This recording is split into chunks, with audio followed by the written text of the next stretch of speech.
Dans la guérison divine, c'est la puissance de Dieu agissant au travers d'une personne qui croit. Ça produit la restauration d'un organe ou même la création d'un organe. Par exemple, quelqu'un qui est né sans trompe peut avoir une trompe. Quelqu'un qui est né sans rein peut avoir un rein.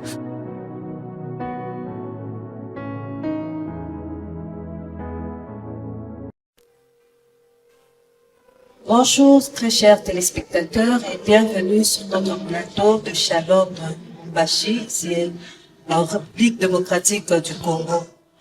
Nous sommes dans la joie de recevoir le pasteur maintenant qui va répondre à quelques questions sur la guérison divine. Pasteur maintenant, bonjour, bienvenue sur notre plateau. Bonjour, merci. Je ne serai pas seul, je suis accompagné du frère Crispin. Frère Crispin, bonjour. Bonsoir, bonjour. Bienvenue. Merci. Nous allons commencer avant toute chose. Pasteur, j'aimerais savoir d'abord qu'est-ce que c'est la guérison divine. Si vous pouvez nous expliquer brièvement, c'est quoi une guérison divine?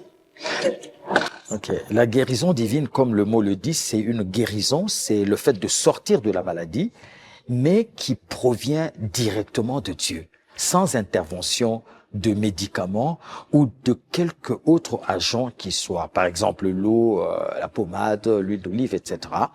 Et sans recourir à d'autres moyens tels que, par exemple, l'alimentation, les compléments alimentaires.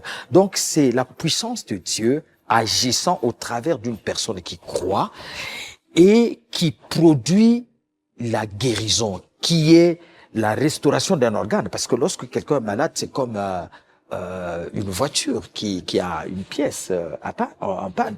Donc, ça produit la restauration d'un organe ou la réparation d'un organe ou même la création d'un organe. Par exemple, quelqu'un qui est né sans trompe peut avoir une trompe. Quelqu'un qui est né sans rein peut avoir un rein. Donc, dans la guérison divine, nous voyons la restauration d'un organe, la réparation d'un organe, la création même d'un organe, et aussi la libération de la maladie, même si elle est d'origine démoniaque. C'est-à-dire que quelqu'un qui va à l'hôpital, on ne voit rien, mais continue à souffrir. Même s'il en est ainsi, dans la guérison divine, cette personne va sortir de la maladie complètement au nom de Jésus-Christ. Amen. Amen. Pourquoi ce n'est pas tout le monde qui est toujours guéri, pasteur? On voit que quelquefois, on peut prier pour les gens. Certains sont guéris, mais d'autres pas. Qu'est-ce qui se passe? Ok. Les autres ne sont pas. Ok. Dans la guérison divine, ce qu'il faut savoir, c'est que c'est Dieu qui pourvoit à la guérison de l'homme dans son amour et dans sa volonté. Et si vous lisez Ésaïe chapitre 53, on nous dit: par les meurtrissures de Jésus, nous sommes guéris. Il n'y a pas quelques-uns qui sont guéris et il n'y a pas quelques maladies qui sont concernées, mais c'est toutes les maladies. Et la parole de Dieu nous dit aussi que Jésus-Christ allait de lieu en lieu, faisant du bien, guérissant tout ce qui était sous l'emprise du diable. Et la même parole nous dira aussi que les gens qui étaient venus à Jésus-Christ, il les guérit tous. Par là, nous comprenons que la guérison divine est la volonté de Dieu pour toute personne. Et ça devient alors anormal que quelqu'un ne puisse pas guérir. Maintenant, si quelqu'un ne guérit pas, eh bien, nous devons regarder du côté des hommes et non du côté de Dieu qui, dans son plan et dans son projet, dans son amour, veut la guérison de l'homme. Alors, si les gens ne guérissent pas bien, nous nous tournons du côté de l'homme, nous voyons deux raisons. La première raison, c'est le manque de foi.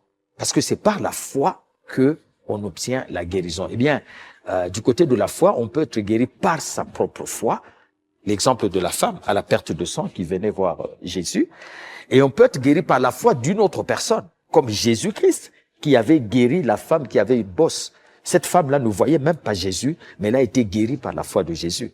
Et on peut être guéri aussi par la foi des accompagnateurs, comme le cas du paralytique qui était accompagné par ses amis pour voir Jésus. Donc, le manque de foi peut aussi être un obstacle à la guérison divine.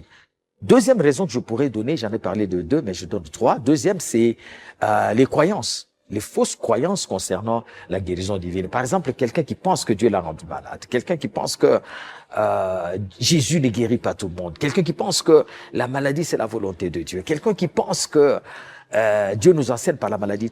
Tous ces obstacles, toutes ces fausses croyances, ces faux enseignements peuvent aussi être des obstacles à la guérison. Donc, il faut les balayer. Et troisième raison que je voudrais donner, c'est que on peut recevoir une guérison instantanée. C'est un miracle à ce moment-là. Tout comme aussi, on peut recevoir la guérison, mais la manifestation de la guérison vient après. Et là, je voudrais dire à quelqu'un, si on a prié pour vous et que vous n'avez pas la manifestation de la guérison tout de suite, ne dites pas que vous n'êtes pas guéri. Il y a des gens pour lesquels on a prié, ils sont rentrés à la maison et ils ont commencé à sentir que, eh bien, la douleur a disparu, tout simplement parce que la guérison, on l'obtient quand on prie. Même si la manifestation, dans quelques cas, peut tarder. Mais tout ce que vous devez savoir, c'est que Dieu vous écoute au moment où vous priez. Jésus a dit, vous allez demander au Père en mon nom et il va vous l'accorder. Et je veux dire à quelqu'un qui a prié et qui n'a pas encore expérimenté la manifestation de la guérison, de continuer à bénir Dieu et à le louer pour sa guérison, parce que Dieu n'est pas un homme pour mentir, ni un fils d'un homme pour se repentir. Amen, amen. Pasteur, vous aviez dit dans votre prédication que Dieu ne rend pas malade et qu'il n'enseigne pas par la maladie. Et par là, vous avez ajouté que c'est le diable qui rendait malade. Alors, qu'en est-il des chrétiens qui sont malades? Est-ce aussi l'œuvre du diable dans leur vie, le fait qu'ils soient malades, ou bien peut-être ça a été, je sais pas, parlons de la sorcellerie aussi, hein. Peut-être dans la famille, il y a eu un oncle ou une tante, quelque chose comme ça, qui a causé cette maladie. Les chrétiens aussi peuvent subir ce genre de choses. Étant chrétiens, ils sont malades. Eh bien, la première des choses que nous devons savoir, c'est que à l'origine, la maladie n'existait pas. C'est-à-dire que Dieu n'a pas créé la maladie. Ce qui veut dire que Dieu n'est pas l'auteur de la maladie. Et la maladie est arrivée parce que le péché est arrivé, et le péché est arrivé par Satan. C'est comme ça que nous disons que c'est Satan qui est la source de la maladie. Quant à Dieu, il a pourvu à notre guérison au travers de Jésus-Christ par les meurtrissures duquel nous sommes guéris. Ce qui signifie que s'il y a la maladie, eh bien ça ne proviendrait pas de Dieu, parce que il n'y avait pas la maladie avant le péché. Le péché, quand il est entré, il a perturbé la relation entre Dieu et l'homme, la relation entre Dieu et entre l'homme et son prochain, et la relation aussi entre l'homme et son environnement. Mais maintenant, quelles sont les causes immédiates de la maladie? Eh bien, parmi les causes immédiates de la maladie, nous pouvons trouver les causes naturelles. Par exemple, l'accident. Par exemple, l'environnement sont des causes naturelles. Et nous pouvons trouver aussi le péché. Ça peut aussi causer la maladie. Et nous pouvons trouver des causes démoniaques. Il y a des gens qui vont à l'hôpital, ils vont partout. On ne voit rien, mais ils continuent à souffrir. Mais même en ce moment-là, lorsqu'on prie pour lui, il sera complètement guéri et ses démons vont partir. Alors, qu'est-ce que je dis par là? Je dis que le chrétien, il vit aussi dans ce monde où l'environnement a été affecté par le péché et il peut arriver qu'il tombe malade, mais la solution à sa maladie avait déjà été pourvue par Jésus-Christ lorsqu'il mourait à la croix de Golgotha. Mais Satan n'a aucune emprise sur le chrétien. Merci. Ah, grâce sur toute chose et en toutes circonstances, car c'est à notre égard la volonté de Dieu en Jésus-Christ. Peut-on alors rendre grâce à Dieu, notre Maître? Nous ne pouvons pas rendre grâce à Dieu pour la maladie, parce que la maladie, c'est une mauvaise chose. La maladie ne vient pas de Dieu. La maladie, c'est un ennemi que nous devons chasser de notre corps. La maladie, c'est un destructeur. Vous savez que la maladie va jusqu'à la mort. Parce que lorsqu'elle vient dans une personne, elle commence à nuire à la personne, jusqu'à ce que même la personne peut mourir. Donc, nous ne devons pas rendre grâce à Dieu pour la maladie, mais nous rendons grâce à Dieu pour la solution à la maladie qui avait été pourvue bien avant que la maladie soit là. Donc nous disons à Dieu, je suis malade, mais je te rends grâce parce que Jésus-Christ avait déjà donné solution à cette maladie. Donc je crois que je suis guéri de cette maladie par l'œuvre de la croix. Parce que la maladie a précédé, la guérison a précédé la maladie. La meurtrissure de Jésus-Christ qui a donné solution à la maladie est là 2000 ans avant que une personne tombe malade. Si je peux prendre le cas d'aujourd'hui. Donc nous rendons grâce à Dieu lorsque nous sommes malades, pas pour glorifier la maladie, pas pour élever la maladie, pas pour dire que nous sommes contents d'être malades, mais c'est pour dire que toi, maladie, tu es venu, eh bien, je veux te dire que la solution t'avait précédé et nous rendons grâce à Dieu pour la guérison. Amen, amen. Par là aussi, je voudrais toucher à un point. Il y a ceci. Vous avez dit que, étant chrétien, on peut prier pour les malades et ils seront guéris. Alors, qu'en est-il surtout lorsque vous priez pour un malade et que malgré les répétitions de prière, la maladie persiste, disons. Alors, doit-on insister, doit-on se dire, bon, c'est peut-être la volonté de Dieu que cette maladie persiste pour le moment, ou comment réagir en ce moment? D'abord, nous devons savoir que la maladie, c'est une mauvaise chose. Jésus-Christ est mort pour le péché et pour les conséquences du péché, dont la maladie. Et lorsque la Bible parle de la guérison, la Bible dit « nous sommes guéris ». Et la parole de Dieu nous dira dans 3 Jean que je souhaite que tu prospères et sois à tous égards en bonne et que tu prospères à tous égards et sois en bonne santé. Alors, si la maladie persiste, toi aussi persiste à déclarer qu'elle n'a pas droit de citer et elle doit partir. Tout simplement parce que Jésus avait pourvu, Jésus avait donné la solution et que Dieu veut que tu sois en bonne santé pour le glorifier. Je dirais à quelqu'un que lorsque tu pries, crois que Dieu a écouté ta prière. Si tu n'as pas encore vu la manifestation de la guérison, soit tu peux louer Dieu, soit tu peux déclarer, mais ne pense pas un seul instant que Dieu ne veut pas que tu sois guéri parce que Jésus a payé pour la guérison. Amen. Mais alors, si cette personne n'a pas le don de guérison, doit-elle toujours prier pour son prochain qui est malade, ou bien faut-il aller chercher quelqu'un qui a un don de guérison afin que cette personne puisse prier pour? Eh bien, Jésus a dit, voici les miracles qui accompagneront ceux qui auront cru. Ils imposeront les mains aux malades et les malades seront guéris. Jésus n'a pas dit, voici les miracles qui accompagneront ceux qui auront des dons de guérison. Cela veut dire quoi? Cela veut dire que le don, c'est une particularité, c'est-à-dire c'est un charisme. C'est-à-dire c'est une grâce que, c'est un don, c'est une faveur, c'est un charisme que Dieu met dans une personne pour prier pour les malades. En ce moment-là, ça ne dépend pas de sa foi. C'est lui qui a reçu ce don pour l'édification commune. Tandis que la foi, c'est croire en ce que la parole de Dieu dit sur la guérison et agir conformément à cette parole et expérimenter cette guérison. Cela veut dire quoi? Cela veut dire que eux, ceux qui ont les dons, eux, ceux qui ont la foi, tous peuvent prier pour la malade. La différence est que celui qui a le don guérit au travers du don, mais celui qui a la foi obtient la guérison au travers de sa foi. Parce que le Saint-Esprit qui donne les dons, c'est le même Saint-Esprit qui habite en nous et qui nous donne la foi. Oh, gloire à Dieu. Pasteur, peut-on en même temps prier la guérison et en même temps continuer à prendre les médicaments, ou doit-on carrément arrêter? Parce qu'on a déjà prié et on a la foi, on a prié, on a demandé, on a déjà reçu la guérison. Comme ça, j'arrête carrément de prendre les médicaments. Ok, lorsque nous parlons de la guérison divine, comme je l'avais défini, nous ne parlons pas de l'intervention d'un homme, nous ne parlons pas de l'intervention d'un agent quelconque, mais nous parlons de la puissance de Dieu qui guérit le malade. Mais si la personne sur laquelle on a prié pour la guérison est convaincue que je suis guéri, je laisse les médicaments, la personne peut le faire et vivre sa guérison. De la même manière aussi, une personne peut continuer à prendre le médicament, mais qu'est-ce qui va arriver? Le même médicament qu'il prend son organisme va réagir contre la prise de médicaments parce que la personne a déjà expérimenté la guérison. À ce moment, elle va se dire, non, j'arrête la prise de médicaments parce que la guérison s'est manifestée dans ma vie. Par exemple, un diabétique, on peut prier pour lui, et s'il continue à prendre les médicaments, eh bien, il va expérimenter une hypoglycémie.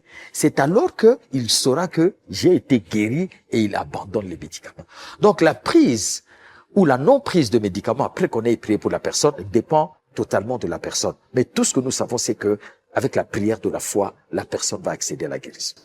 Amen. Mais, pasteur, à vous entendre parler, c'est comme si on n'avait plus besoin d'aller à l'hôpital.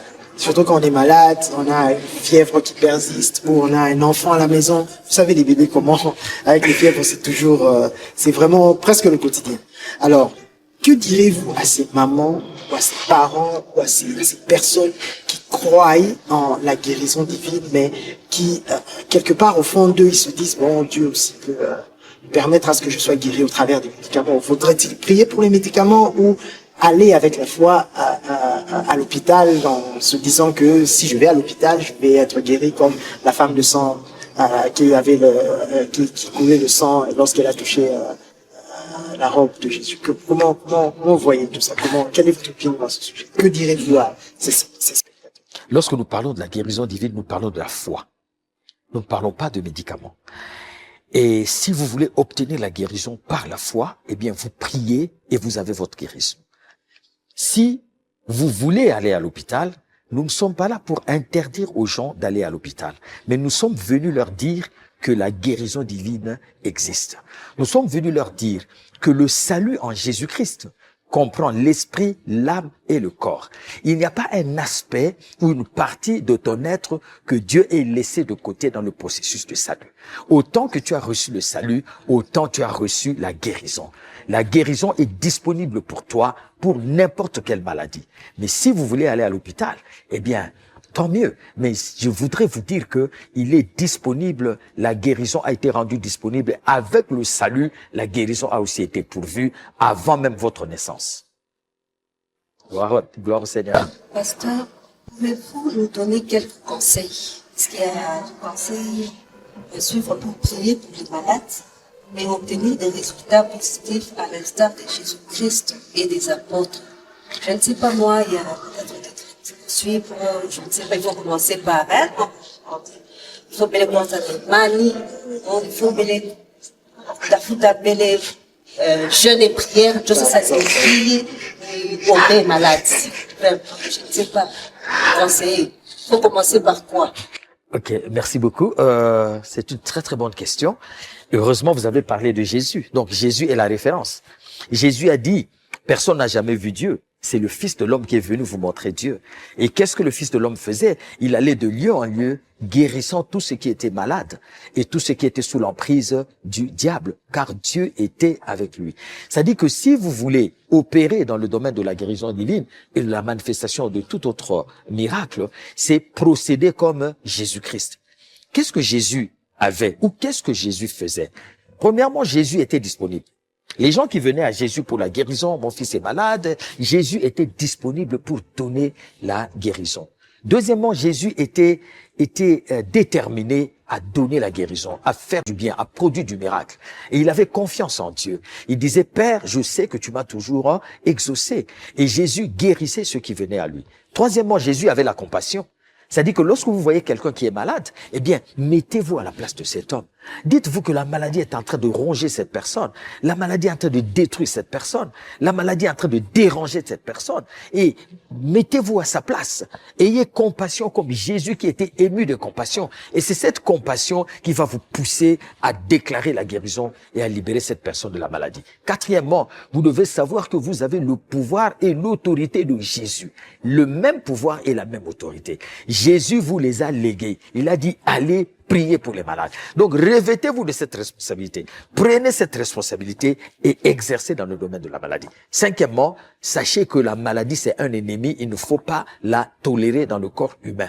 Vous déracinez la maladie, vous l'enlevez et vous déclarez la guérison sur la personne. Et enfin, sixièmement, vous devez enlever de votre esprit tous les obstacles à la guérison divine. Par exemple, nous avons énuméré beaucoup d'obstacles au cours de notre enseignement. Les gens qui parlent par exemple de Paul. Paul était malade et tout ça. Dieu a refusé de guérir Paul. Dieu lui a dit, ma grâce te suffit. Ce n'est pas vrai. Paul n'était pas malade. Mais Paul avait la persécution. Il faut enlever ses croyances. Il faut enlever les croyances selon lesquelles Dieu enseigne par la maladie. Il faut enlever les croyances selon lesquelles Jésus ne guérissait pas tout le monde. Il faut enlever les croyances selon lesquelles Dieu guérit celui qu'il veut. Il faut enlever les croyances selon lesquelles, dans la volonté de Dieu, il y a des gens qui doivent être guéris aujourd'hui et d'autres demain, d'autres l'année prochaine et d'autres mourront de leur maladie. Lorsque vous balayez de votre cœur toutes ces croyances, tous ces obstacles, et lorsque vous voulez agir comme Jésus-Christ, lorsque vous considérez que la maladie, quelle que soit la maladie, ça a le même médicament qui est la foi en Jésus-Christ, que ce soit la fièvre typhoïde, que ce soit la malaria, que ce soit les problèmes des myomes, que ce soit les kystes, que ce soit ce qu'on appelle les mbassu ou les tétas, que ce soit les capopos, toute maladie, eh bien, Jésus a payé le même prix et avec la même foi, vous pouvez libérer les gens qui sont dans ces maladies au nom de Jésus-Christ. Oh, gloire à Dieu.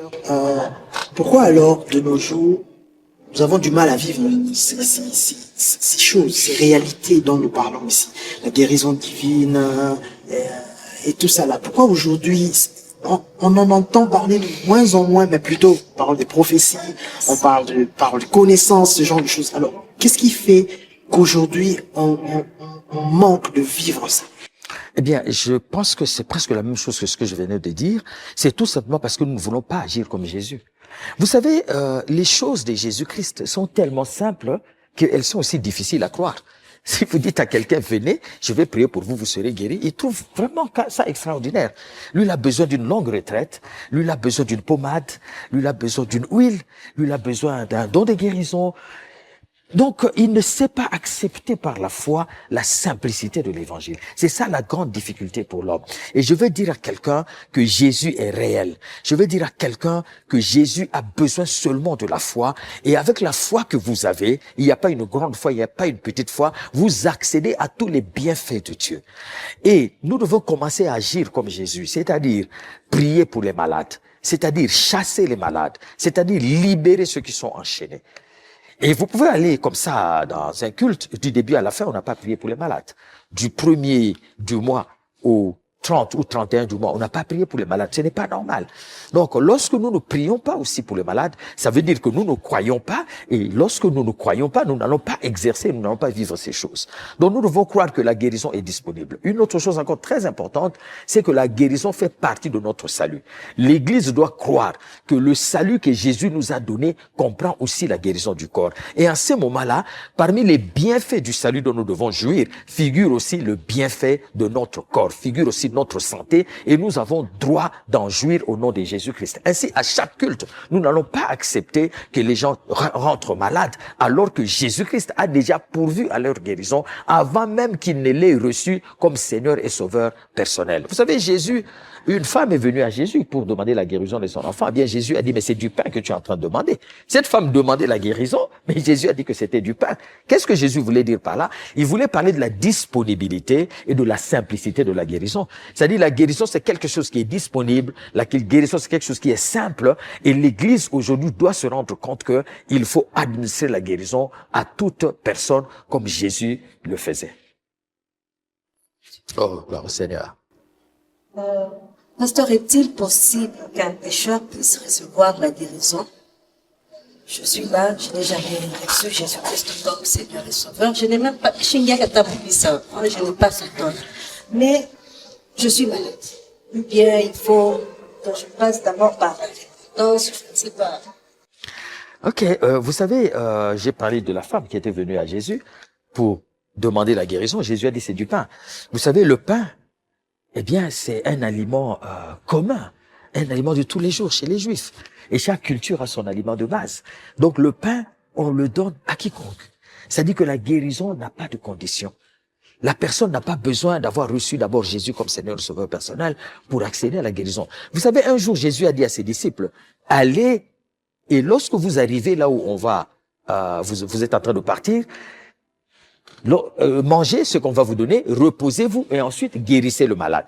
Et après avoir guéri les malades, dites-leur que le royaume de Dieu est arrivé. Qu'est-ce qui va montrer que le royaume de Dieu est arrivé? Ce sont les miracles de la guérison que vous allez produire. Donc, avant même que la personne ne puisse savoir qui est Jésus, la personne a besoin de miracle. C'est le miracle de la guérison qui va pousser cette personne à rentrer vers vous pour dire, mais j'ai expérimenté quelque chose que je n'avais jamais expérimenté avant. Depuis que vous avez prié pour moi, j'ai été guéri. Et à ce moment-là, vous allez lui dire que c'est Jésus qui l'a guéri et il va accepter Jésus comme Seigneur et Sauveur personnel de sa vie. La guérison, c'est la moindre des choses disponibles pour tout le monde. Vous savez que Jésus guérissait les gens qu'il n'avait même pas rencontrés. Il y a des gens, lisez la Bible, les gens qui venaient le toucher de partout, qui recevaient la guérison et qui partaient sans qu'il n'ait reconnu Jésus comme Seigneur et Sauveur, sans qu'il n'ait parlé avec Jésus-Christ. C'est pour dire que la guérison est disponible. Et je vais dire aux enfants de Dieu, administrez la guérison à toute personne et à toute occasion. Le miracle de la guérison fera que les gens croient que Jésus est Seigneur. Et ils vont accepter Jésus comme leur Seigneur et Sauveur personnel. Administrer la guérison, ça c'est ce que je veux dire. Alors, vous avez dit que il n'y a pas de condition. Okay. Aucune condition. Alors, moi j'aimerais savoir, qu'en est-il de l'eau bénite? Qu'en est-il de l'huile d'olive? Qu'en est-il de la poudre candérelle d'ailleurs, que certaines personnes posent les mains dessus et puis ils disent non, allez appliquer à votre bébé, allez appliquer à votre conjoint qui est malade, à votre frère, à votre soeur. Alors comment est-ce que vous expliquez ça, que certaines personnes utilisent ce genre d'outils pour transmettre la guérison? Est-ce, parce que vous avez dit qu'il n'y a pas de condition, alors est-ce une personne qui, je sais pas, je me rappelle de cette histoire où une personne était venue auprès de Jésus et lui a demandé de prier pour son enfant, ou une personne qui était à la maison, et Jésus a seulement dit, la personne est guérie. Il n'a pas dit non, prends le sable, va appliquer aussi cela. Non. Alors, comment est-ce que vous expliquez ça? L'huile d'olive et tout ça, le sel, est-ce une nécessité ou bien on peut s'en passer? Ok, toutes ces choses que vous êtes en train de citer, l'huile, le sel, ce sont des choses que Jésus a créées. Jésus, c'est le créateur. Et pour opérer la guérison, Jésus n'a pas besoin de recourir à sa créature. Jésus guérit directement. Donc la foi guérit. Lorsque nous parlons de la guérison divine, c'est la réponse à la foi de l'homme sans passer par un agent intermédiaire quelconque. Mais en parlant de l'huile d'olive, vous savez que l'huile d'olive avait principalement 3 fonctions: l'onction, le parfum et on l'utilisait aussi pour la maladie. C'est comme si on utilisait une pommade pour le soin de quelqu'un. Donc, parler de l'huile d'olive, c'est comme si quelqu'un priait pour un malade et puis ensuite il appliquait l'huile pour la santé de cette maladie en utilisant l'huile d'olive comme étant un médicament dans son aspect de médicament. Mais pas prier pour quelque chose et que cette chose reçoive la puissance de la guérison pour ensuite administrer sur une personne. Donc, lorsque nous parlons de la guérison divine, nous parlons de la puissance de Dieu qui guérit. Nous parlons de la puissance de Dieu qui guérit. C'est ça. Et si vous êtes en train de prier et que Dieu vous demande de recourir à l'eau ou à quelque chose d'autre, là c'est une directive que vous avez reçue de Dieu. Nous ne pouvons pas dire que ce n'est pas Dieu qui vous a donné cette directive, mais ce que nous voulons dire ici, c'est que la puissance de la guérison est à l'œuvre au travers du sang de Jésus-Christ et répond à la prière de la foi. Parce que si la guérison est pour tout, pourquoi on parle également du don de guérison? Et quelle est cette particularité entre les deux? Entre par exemple, il y a des dons, autorité sur la guérison. Ok, la guérison divine peut s'obtenir de 2 façons. Premièrement, par la foi. Et la foi, tout enfant de Dieu a la foi. Tout celui qui croit en Jésus-Christ a la foi. Et Jésus a dit, voici les miracles qui accompagneront ceux qui auront cru. C'est-à-dire que toute personne qui croit en Jésus, il doit savoir qu'avec la foi en Jésus-Christ, cette personne peut prier pour n'importe quel malade et le malade sera guéri. Deuxième aspect, il y a le don spirituel. Le don spirituel, c'est un charisme que Dieu donne à quiconque. La Bible dit, le Saint-Esprit distribue comme il veut. Et les dons spirituels sont donnés pour l'utilité commune. Celui qui opère par le don spirituel, il n'a pas besoin de la foi pour guérir. Si vous lui posez la question, comment est-ce que vous guérissez les gens? Il va dire, j'impose les mains et les gens guérissent. Mais celui qui a la foi, il va dire, je crois en la parole de Dieu qui dit, par les meurtrissures de Jésus, vous êtes guéris. Je crois en la parole de Dieu qui dit, vous imposerez les mains aux malades et ils seront guéris. Je m'approprie cette parole. J'élimine le doute et j'exécute. Je mets cette parole en pratique et les gens guérissent. C'est ça la différence entre opérer par les dons spirituels et opérer par la foi. Opérer par les dons spirituels est donné à ceux qui ont reçu le don de guérison, et opérer par la foi est donné à tout enfant de Dieu, mais qui doit croire, éliminer les obstacles de la foi et exécuter la guérison. C'est comme ça que Jésus avait dit, si vous dites à cette montagne de se déplacer, mais si vous ne doutez pas, ce que vous dites sera exécuté. C'est-à-dire que celui qui veut exercer la foi doit éliminer le doute et arriver à la foi. Finalement, le Saint-Esprit qui donne les dons, c'est le même esprit qui nous donne aussi la foi.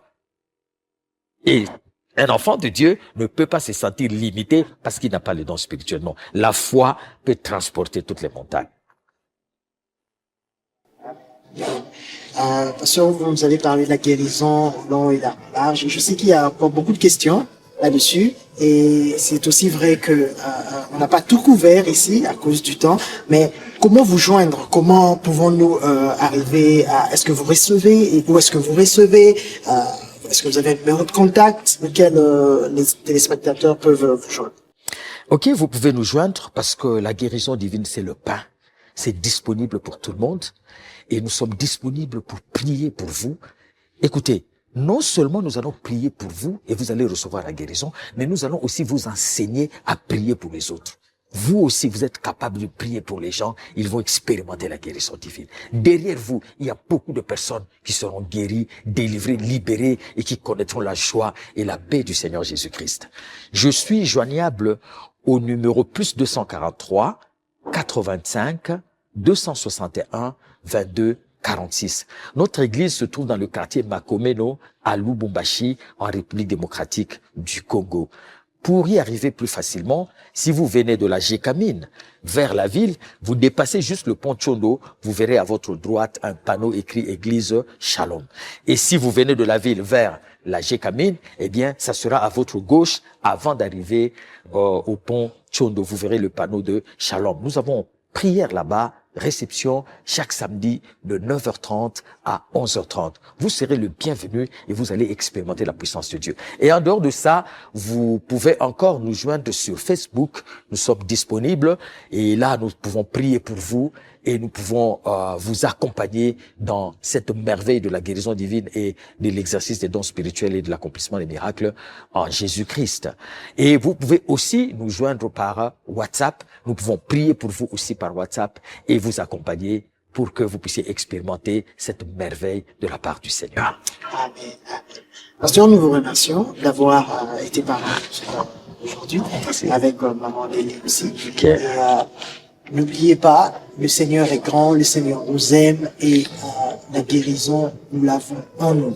Lorsque vous rencontrez quelqu'un qui est malade, n'hésitez pas, priez pour lui.